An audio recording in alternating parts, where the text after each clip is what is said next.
Pues muy bien, para seguir con esta mesa tenemos una interesante charla también de Alberto Ruiz de Samaniego.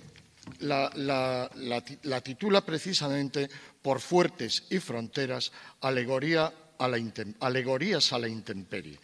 Bien, Alberto Ruiz de Samaniego ha sido comisario de la exposición titulada, seguramente le sonará por ayer, Atlantic Wall, Arquitecturas bélicas en las playas del oeste, en la Fundación Seoane en 2008. La exposición Atlantic Wall, Arquitecturas bélicas en las playas del oeste, propuso una exploración de las identidades del muro atlántico, acercándolas a la escala del tiempo presente a través de 46 fotografías de gran formato realizadas por los artistas José Froján y María Fernández. Transcurridos más de 60 años desde su construcción, ayer nos contaba Mathieu de Meyer sus experiencias en Bélgica, la instalación defensiva, el modo en el que se manifiesta y relaciona con su entorno más inmediato, ha evolucionado. El resultado de esa evolución protagonizaba las imágenes presentes en la muestra.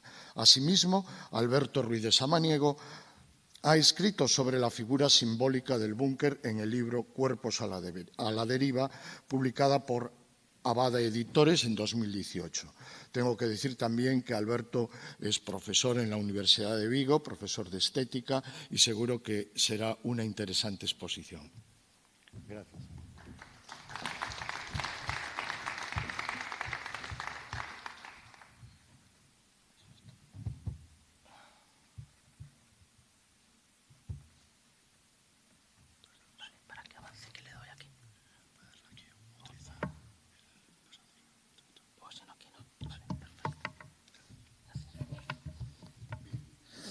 Buenos días, muchas gracias a la organización y a la Diputación por darme esta oportunidad de hablar de un tema que me fascina desde hace mucho tiempo y que, bueno, es un tema que tiene muchísimas capas, muchísimos planos para acercarse a él, ¿no? Yo lo que voy a preparar hoy pues es un poco lo que el ponente anterior comentaba justamente al final de su intervención. Es decir, me gustaría darle algunas vueltas, meditar un poco en torno a cuál es el misterio que tienen este tipo de edificaciones, ¿no? Cuando hablo de este tipo de edificaciones hablo de un complejo muy amplio que abarca desde las ciudades fortaleza o las fortificaciones, los baluartes, hasta el búnker o el blocao, la casamata y, naturalmente, las baterías de defensa costeras que han salido ya en esta ponencia y que creo que son un poco el centro neurálgico del seminario, ¿no? Pero también, obviamente, castillos defensivos como son La Palma o San Felipe. Bajo el complejo que bueno, denominaré búnker en alguna ocasión o blocao, quiero que se entienda que estoy hablando de toda esta variedad, de toda esta multiplicidad de fortificaciones, ¿no? De manera que lo que más me interesa, y creo que desde un punto casi hasta poético puede interesar, es justamente el misterio que rodea a estas edificaciones y cuáles son las experiencias que allí uno puede sentir o que le susurran al oído de que hayan podido suceder en esas edificaciones. De manera que haré un acercamiento, una aproximación, casi diríamos geovivencial a esas estructuras arquitectónicas, ¿no? Empezaremos diciendo un poco, siguiendo a un filósofo francés, Gilles Deleuze, meditando un poco sobre qué significa un monumento. Deleuze decía que un monumento no conmemora, no honra algo que ocurrió, sino que susurra al oído del porvenir las sensaciones persistentes que encarnan el acontecimiento. Bueno, yo creo que esta es un poco la premisa sobre la que quiero hablar del complejo búnker, del complejo blocao, ¿no? Que es un asunto, es inútil negarlo, que produce todavía cierto malestar, ¿no? En la medida en que estamos ante un tipo de edificaciones, un tipo de construcciones que, por un lado, nos remite a otros tiempos, se supone que ya superados, nos remite a eras de violencia y de crueldad, sino de regímenes abiertamente antidemocráticos. En buena medida, la actuación característica de eso que entendemos por modernidad, o eso que se ha llamado también la dinámica de progreso, ha sido la de ir olvidándose e incluso haciendo desaparecer este tipo de vestigios patrimoniales. Esta dinámica no fue otra que la de, como digo, olvidar o desmantelar, o literalmente liquidar o sobrepasar toda la huella de este tipo de experiencias pretéritas. Y ello por una razón que ya había entendido Victor Hugo, el gran escritor francés del siglo XIX, cuando protestaba contra la desaparición del viejo París medieval que se estaba produciendo en la época del gran barón Haussmann en la capital de Francia. Y Victor Hugo venía a decir que en realidad todos estos procesos de modernización y de eliminación de viejos barrios respondían al temor y al odio hacia el pasado del que acabábamos de salir. Y de que todos tenemos la sensación de que nunca estaremos demasiado lejos ni demasiado a cubierto de la influencia de ese pasado. Decía así Victor Hugo, un fragmento realmente espléndido, decía: nada menos popular entre nosotros que estos sublimes edificios, se refería a los viejos barrios medievales. Les guardamos rencor por todos los crímenes de otros tiempos de los que ellos han sido testigos. Querríamos borrar nuestra historia. Devastamos, pulverizamos, destruimos, demolemos por nacionalismo. Esto viene en un texto extraordinario que se titula Guerra a los demoledores, de Victor Hugo. Bueno, pero hay formas tal vez más sutiles de anular, o si no de anular, sí de desviar también este tipo de experiencias, este tipo de memoria, y contra esta segunda forma, más sutil, es contra las que mis palabras hoy quisieran actuar. Esta forma consiste fundamentalmente en vaciar de contenido el acontecimiento y las sensaciones que el monumento, como decía Deleuze, todavía podrían estar susurrándonos al oído del porvenir. Y esto consistiría fundamentalmente en reducir toda su carga semántica y, por decir así, toda su experiencia fenomenológica, desatendiendo antes que nada la razón de su existencia, su razón de ser. Acentuando, por ejemplo, el énfasis formal o morfológico, un poco como habían hecho la generación de Picasso y compañía, la generación de las primeras vanguardias, cuando se interesaban por el arte de las culturas así llamadas primitivas, por el arte negro, pero menospreciaban por completo todo lo que esas estatuas o esas esculturas representaban ritualísticamente o en dimensiones de corte sacral con respecto a esas esculturas, ¿no? De manera que hay un tipo de intervención sobre estas edificaciones que oculta en realidad de una manera enfática toda esa carga empírica, toda esa carga vivencial, toda esa carga incluso ideológica en favor de otros contextos o de otras perspectivas. Incluso llevando al monumento, a través de una serie de restauraciones, a una suerte de relaciones que ya no guardan ninguna lógica ni ninguna naturalidad con lo que el monumento susurraba. Como apunta uno de los grandes investigadores de este asunto, el profesor Fernando Rodríguez de la Flor, cuando dice: ha podido suceder.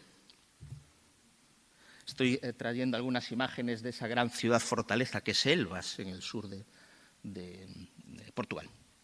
Ha podido suceder que la bandera a todas horas agitada de la restauración se haya convertido en hábil para transferir y depurar las cargas trágicas del objeto espiritual hacia las nuevas rentabilidades estéticas.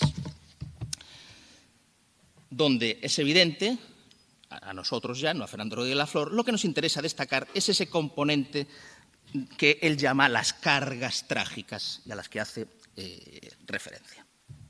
Vamos a hablar, pues, de las cargas trágicas que rodean a estas edificaciones. Aquí vemos una de las fortalezas que están en Elvas, la fortaleza de Santa Lucía, donde se ve perfectamente toda esta planta geométrica extraordinaria realizada a partir de las ideas de Vauban. Bien, pero estas edificaciones, que ahora han perdido su función militar inicial, quizás han alcanzado, diríamos, una expresión de verdad ahora más profunda, que consistiría precisamente en ser las evidencias de esas cargas trágicas que la historia siempre determina, de la que la propia historia está hecha inevitablemente, ¿no? O por decirlo ya con palabras demasiado reiteradas del filósofo Walter Benjamin, todo documento de cultura es también un documento de barbarie. Pero en este caso, casi podríamos darle la vuelta a la frase y podríamos decir que todo documento de barbarie también custodia una forma de cultura. Una forma de cultura que sin duda podemos calificar de estrictamente moderna y que el vendaval de la historia, por seguir con Benjamin, parece estar desplazando precisamente soplando con inmensa fuerza sobre este tipo de figuras extremas como son las baterías de costa, convirtiéndolas en una de las primeras ruinas de nuestra modernidad. Efectivamente, las baterías de costa, o los búnkeres o los bloqueos, son las primeras ruinas de nuestra modernidad. No obstante, si la verdadera poesía interioriza la historia, como dice el filósofo Jan Starobinski, conviene comenzar por aquello que nos recuerda un escritor también francés, Georges Perec, de nuestro tiempo, en su libro Especies de espacio, cuando decía que antes todo estaba fortificado. Es interesante pensar esta idea. Antes todo estaba fortificado. ¿Qué quiere decir? Quiere decir que la idea de fortificación y ciudad son concomitantes, en la medida en que la vida urbana solo podía crecer al cobijo de unas murallas defensivas, como es evidente que sucedía en Elvas. El propio Fernando Rodríguez de la Flor, aquí vemos a Elvas, la ciudadela, casi como una isla, en ese altiplano, el propio Fernando Rodríguez de la Flor sostiene que debemos considerar una fortificación como la metáfora más propia de una ciudad. Y dice así, también como su símbolo más perfecto y preciso, pues antes de que el progreso las desechase definitivamente como productos de una sociedad incomunicativa y violenta, se produjo una identificación total entre vida urbana y fortificación, representando esta última, continúa el profesor, representando esta última la única posibilidad de desarrollo y de ser de aquella, de la ciudad. Los elementos defensivos lo eran de la civilización. La fortaleza, el bastión, la muralla preservaban la cultura frente al orden salvaje y la barbarie trazaban una divisoria infranqueable entre los hombres y los animales, entre las ciudades y la naturaleza no domesticada, entre el Estado y sus enemigos, finalmente. Hasta aquí la cita. Bueno, pero en tanto que estamos hablando de fortificaciones extremas, terminales en todo el sentido de la palabra, el búnker o el bloqueo constituyen quizás las más ejemplares fortificaciones de un tiempo, sin duda, cruel. Son el símbolo de un siglo corto, el siglo XX, que arranca con la Primera Guerra Mundial y concluye con la reunificación de Alemania y la descomposición de la URSS. Un siglo que comenzó en manos de los futuristas cantando a la guerra como un fenómeno depurador. Es más, parafraseando una famosa declaración del arquitecto Le Corbusier, nunca mejor que ante el bloqueo o el búnker se puede hablar de una máquina de habitar. Máquina de habitar, desde luego, acorazada. Máquina de habitar acorazado. Vemos aquí uno de esos túneles que están en la batería de Punta Frauxeira, que seguro que muchos conocerán, ¿verdad? Bien, máquina de habitar acorazado, con sus pasajes subterráneos, sus tubos, sus conductos, sus arterias. El búnker ha de ser entendido como una protección uterina frente a un exterior efectivamente criminal, cruel, devastador. Hay, por tanto, y siempre, algo atávico, rudimentario y telúrico en estas edificaciones. Se trata de verdaderas arquitecturas bárbaras, conectadas de una manera evidente con las cavernas primitivas. En su ambigüedad, el búnker concilia al tiempo, por ejemplo, su voluntad de disimulo y mimetismo, y su extrañeza constructiva. Autóctono, como si fuese engendrado por el terreno mismo en que se asienta, solapado y a la vez radicalmente extraño, extranjero, puro interior protegido, blindado, volcado ominosamente hacia la afuera, útero que se extiende siempre y ofensivamente hacia el exterior. pero al tiempo pura e híspida tierra, materia retráctil y osca, tanto como engendro no identificado, fuera de la realidad, objeto de una dimensión otra, exterior, por tanto, lugar de arraigo sumo y también de extremo exilio, templo y pirámide, cripta y nave estelar, artrópodo con su concha, con su exoesqueleto.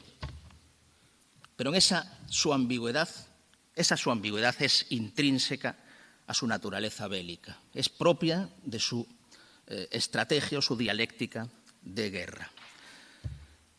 La arquitectura, escribe José Joaquín Parra-Bañón, un arquitecto y teórico de la arquitectura, se piensa en el conflicto, en la tensión y en la contemplación de los límites. De los límites voy a querer hablar en esta charla.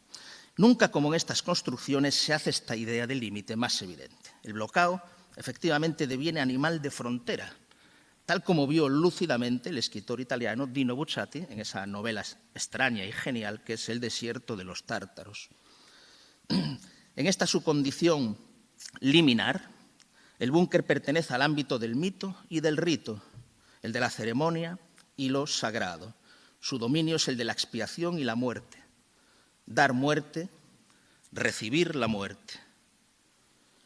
Como un dolmen, un túmulo de corte neolítico, precisamente, procedente como de otro tiempo, pre- o post-histórico, el carácter anacrónico del búnker, su condición demónica y nietzscheana, lo vuelve en cierto sentido un acontecimiento contrafáctico, una excepción y un desgarro, un verdadero anatema que condena el presente mismo, lo mancha con su sustancia cainita y mortífera, su naturaleza condenada y blasfema. ¿Cómo extrañarnos de que sus muros y cimientos condensen todo tipo de grafitis, todo tipo de grafismos y figuras mágicas, entidades malignas, exabruptos y amenazas, conjuros y groserías? Pues el búnker o el bastión no solo están fuera de todo circuito social, sino que el búnker es el lugar de afuera, su reino, infernal dominio, como esta pieza del Bosco que se titula El más allá, que tanto nos recuerda a los túneles del búnker. Su reino, decíamos, su infernal dominio no es efectivamente de este mundo. Esta extrañeza, esta extranjería, eso que los italianos llaman spaesamento, que significa perder el suelo natal, perder las coordenadas propias, estar fuera del lugar, es lo que le permite que su estructura, la estructura del búnker, pueda servir también como ámbito para muy diversos propósitos que yo resumiré como la idea de escapar del mundo, propósitos de huida del mundo. Simbólicamente, el búnker ocupa un lugar intermedio entre la rigidez artificial de la cámara conventual y el exabrupto de la caverna. Sitúa, como los San Jerónimos de Patinir, se sitúa, como los San Jerónimos de Patinir, en el límite entre la civilización y la barbarie, habitando el borde exacto, el margen entre la sociedad y la naturaleza abierta. Se convierte en los búnkeres, por ejemplo, en espacio, como decimos, de retiro. Aquí vemos el interior de la fortaleza de Santa Lucía de Elvas, a la izquierda, que tiene un aire, efectivamente, totalmente conventual, ¿verdad? En este último aspecto, el castillo, la fortaleza, extreman en nuestro imaginario la significación protectora de la casa, tal como, por ejemplo, Bachelard ya nos ha enseñado a ver. La fantasía del encierro, del enclaustramiento y del peligro han cuajado en este específico imaginario, donde se juntan desde la anatomía renacentista, que vive de conceptualizar un cuerpo fortaleza que se resista a las asechanzas de las fuerzas de disgregación, y a la literatura espiritual, la literatura mística, que se alimenta asimismo de simbolizar el alma como una fortaleza, como un castillo o, siguiendo a nuestra Teresa de Ávila, como una morada. Este imaginario se actualiza entonces como metáfora de una retirada severa. Este es el castillo de la película El desierto de los tártaros, que se hizo a partir del libro de Buzzati. Retirada severa. ¿Retirada de qué? Retirada de un mundo engañoso, constituyendo un valladar opuesto a esas acechanzas de fuera. Que el ideal de renuncia ascética no está lejos de la vida en la fortaleza y que es eso, precisamente, lo que la vuelve enigmática y severa a ojos del protagonista de Dino Buzzati, es lo que El desierto de los tártaros nos cuenta. Dice así la novela: todos allí dentro parecían haber olvidado que en alguna parte del mundo existían flores, mujeres risueñas, casas alegres y hospitalarias. Todo allí dentro era una renuncia. ¿Pero a qué? ¿Por qué misterioso bien? Y en la actualidad, ya muy lejos de estas severas tecnologías del yo, la morada aislada y fortificada ha podido convertirse en un placentero espacio de retiro, un lugar de protección para el verano o para las fiestas, como sucede en dos casos que he traído hoy. Uno de ellos, el de el chalet, por decir así, de verano del director de cine Michelangelo Antonioni, y otro, la mansión en Capri de Curcio Malaparte, el escritor italiano. Y es que, como ha notado, vamos a concentrarnos un poco en esta casa de Curcio Malaparte en Capri, en la que ya algún investigador ha notado que remite directamente a la idea de búnker. Se trata de una edificación efectivamente opaca, una edificación pétrea,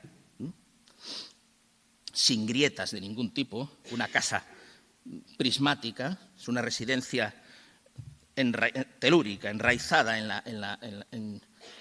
la isla, ¿no? en la tierra. Hay quien dice que parece un animal tendido sobre la roca, que emergiese un poco de la tierra, ¿no? Y hay quien la compara con una esfinge. Pasemos a la vivienda de Antonioni, literalmente un búnker. Lleva por nombre La Cúpula y fue diseñada por un arquitecto amigo de Antonioni que se llamaba Dante Bini, que recibió el encargo de Antonioni de hacer una casa de vacaciones para él y su mujer, por entonces Mónica Vitti, en una costa que se llama la Costa Paraíso, en Cerdeña.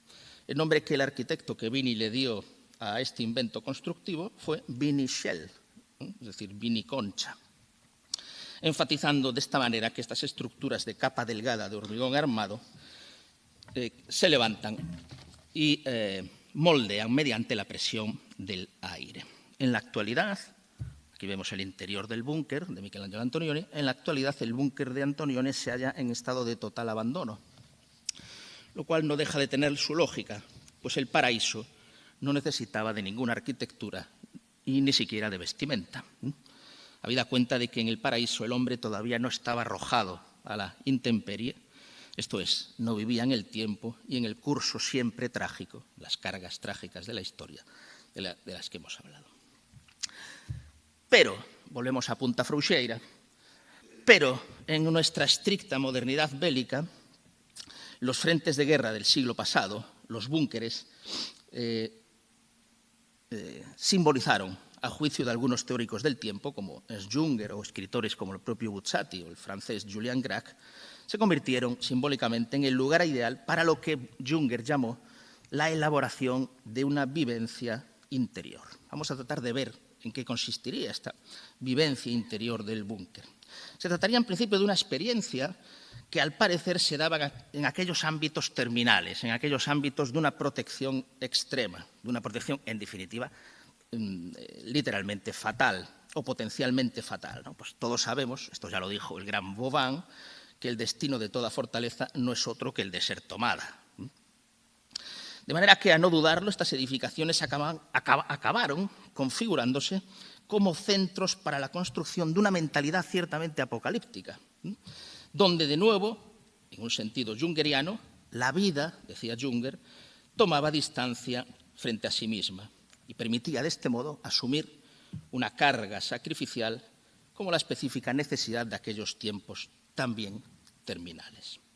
En definitiva, espacios límbicos, espacios placentarios, antesala de infiernos, criptas prematuras a la espera del potencial cadáver.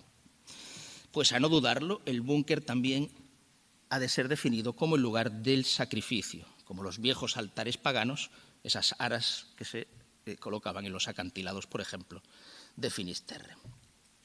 También, en oposición a la erección orgullosa y trascendente de la torre, el complejo del búnker elabora su desarrollo hacia la oscuridad y lo profundo. La querencia del búnker es el laberinto, que es la otra construcción mítica junto con la torre, la otra construcción simbólica junto con la torre.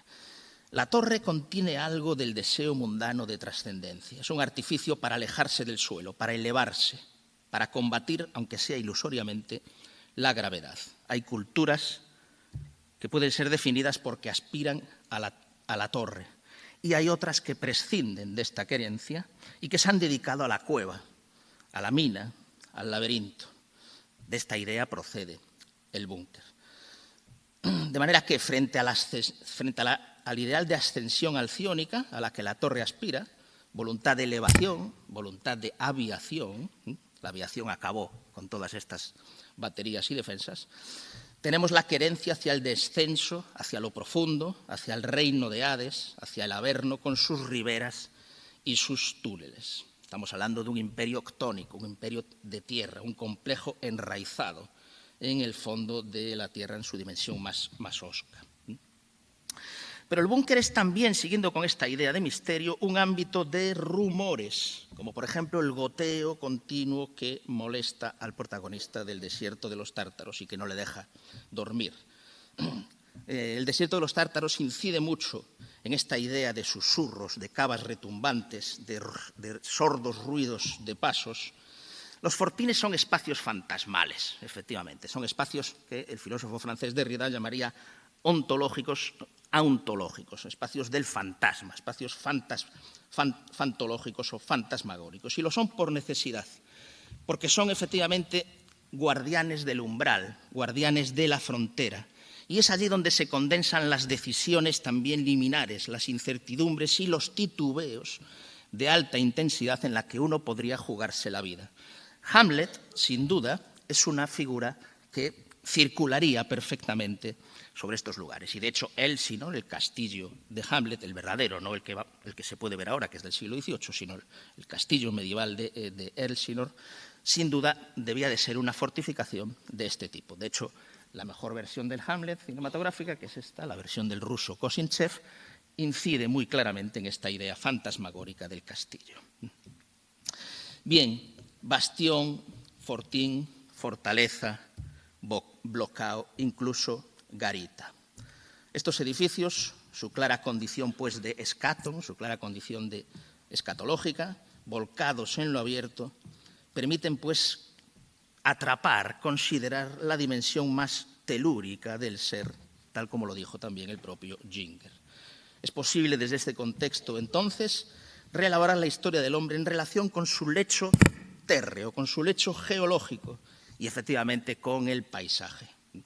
La relación del búnker con el paisaje, la relación de estas fortificaciones con el paisaje, traza una suerte de visión cósmica. El individuo que allí experimenta sus vivencias está en contacto directo con lo elemental, con lo originario. Todo lo contrario de la reducción extrema de toda dimensión de la experiencia de la Tierra que vivimos en nuestra tardomodernidad, a través de todo el compendio telemático, a través de todo el compendio condensador de la visión técnica y telemática. La experiencia del blocao, la experiencia del búnker, permite pues una relación con la naturaleza trenzada con los ritmos de lo elemental. En este sentido, estas experiencias han de tener sin duda algo de presocrático o incluso de gnóstico al mismo tiempo, en oposición, de nuevo, a la realidad fragmentada que nos ofrece la vida a través de la tecnología. En oposición a esa realidad fragmentada, incluso miniaturizada, el búnker permite grandiosas visiones topográficas. Y fundamentalmente el mar, el gran espacio abierto que simboliza el mar. De manera que desde el búnker no asistimos a meras informaciones chatas atadas a un presente inmediático, sino auténticas exploraciones visuales que alimentan asimismo nuestras fantasías. ¿Por qué lo gnóstico? Lo gnóstico porque también desde el búnker puede uno sentir avisos de un cierto apocalipsis, paradójicos restos de un futuro de destrucción inevitable, tal como, por ejemplo, el protagonista del Planeta de los Simios contemplaba las ruinas de su propia civilización tras un viaje planetario. Fuera de lugar.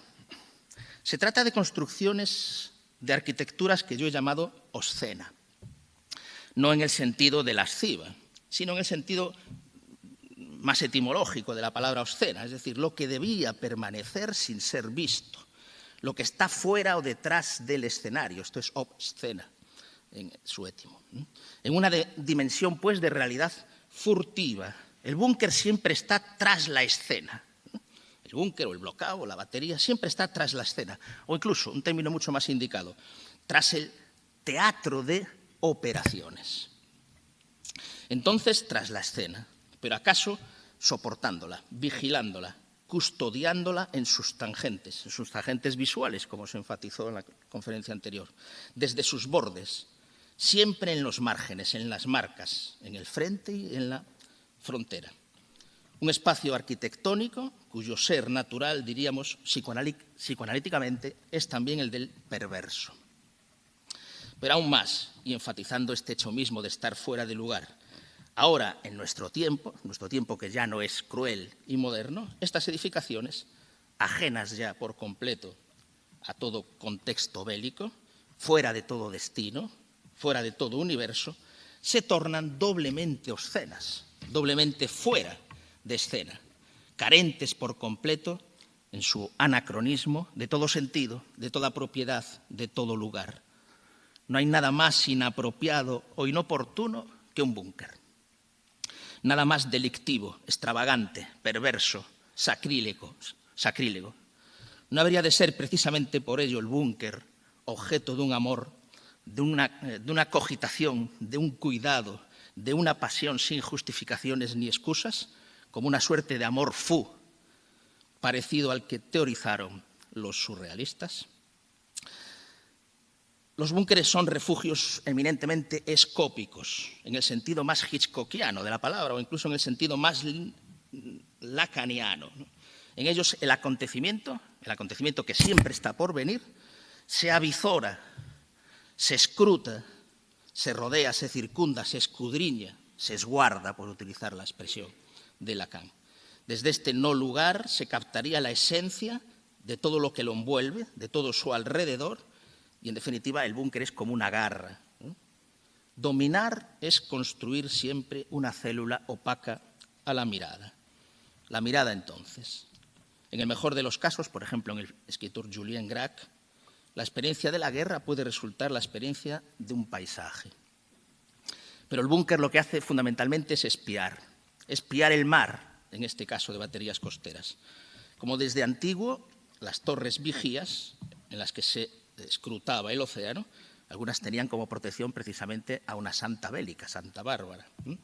Se tañían las campanas que hubiera para alertar a los vecinos de que se aproximaban los enemigos en barco.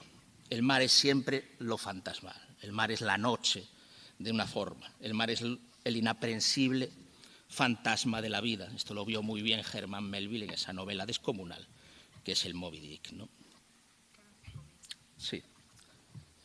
Bien, el dominio visual significa también no solo vigilar, sino sentirse vigilado. Paul Virilio, el gran estudioso francés de la arqueología del búnker, lo ha definido de una manera muy precisa.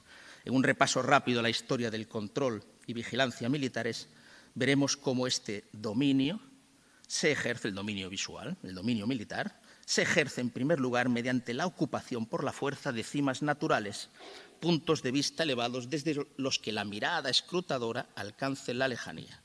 Se trata de las primeras formas de previsión y anticipación de movimientos del enemigo, necesarias para la movilización preventiva de fuerzas. Estas edificaciones responden, pues, a la idea de un control visual y perspectivístico. No es extraño, por tanto, que grandes artistas, de Durero a Leonardo o Miguel Ángel, hubiesen colaborado en la realización de las plantas de estas fortificaciones. Incluso en España el impulsor de la ingeniería militar no es otro que Juan de Herrera, el gran arquitecto del Escorial. El búnker también responde a ese pathos expresado por Kafka en un relato titulado La madriguera, como una alegoría de una existencia sometida angustiosamente a la presión invasiva de un enemigo potencial y de nuevo fantasmático. Está eterna e insidiosamente presente aún desde la ausencia. Pero la asfixia espacial del bloqueo también puede ser una metáfora, efectivamente, dramática del propio ordenamiento espacial moderno, el propio estrangulamiento espacial moderno, tal como un pintor alemán de los años 20 aquí nos lo ha manifestado. El búnker es, pues, una arquitectura de lo extremo, el punto final de un trayecto físico, el término de una tierra y de un camino.